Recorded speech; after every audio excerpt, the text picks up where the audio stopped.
Ibigay raw ng refund ang Meralco sa mga consumer na sobra nilang nasingil nitong Disyembre, pati na sa mga nakapagbayad ng deferred amount na isinama ng Meralco sa nakaraan nilang bill. Sa kabila nito, naghain si Akbayan Party List Representative Walden Bello ng petisyon laban sa pagkolekta ng Meralco sa nabiting power rate hike. Balita natin ni Julius Segovia.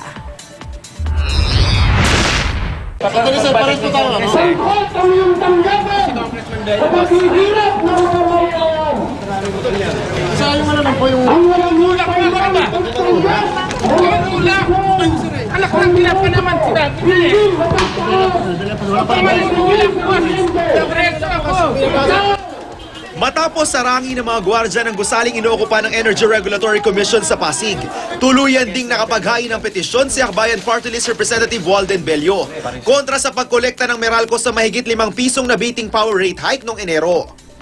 Hinarang siya matapos mapagkamalang kasama ng mga nagrarally sa labas kontra sa hindi raw pagiging makakonsumer ng ERC. Sa parehong araw ng protesta, inanunsyo naman ng ERC ang pagbalik o refund daw ng Meralco sa anumang sobrang nasingil nito sa mga customer, kaugnay sa taas singil sana nito noong Disyembre.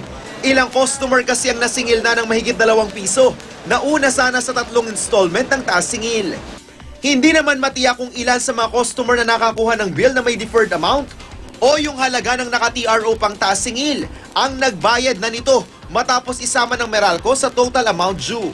May mga customers sila na nagbabayad o nakapagbayad ng full amount kasama yung deferred o yung balance. Kaya ang Meralco ay nagsabi na babalik niya yung mga sobrang naibayad na ito sa kanyang mga customers sa pamamagitan ng credit to bill. Aalisin na rin daw ng Meralco sa ilabas na electric bill ngayong buwan ang deferred payment para hindi na malito ang mga consumer.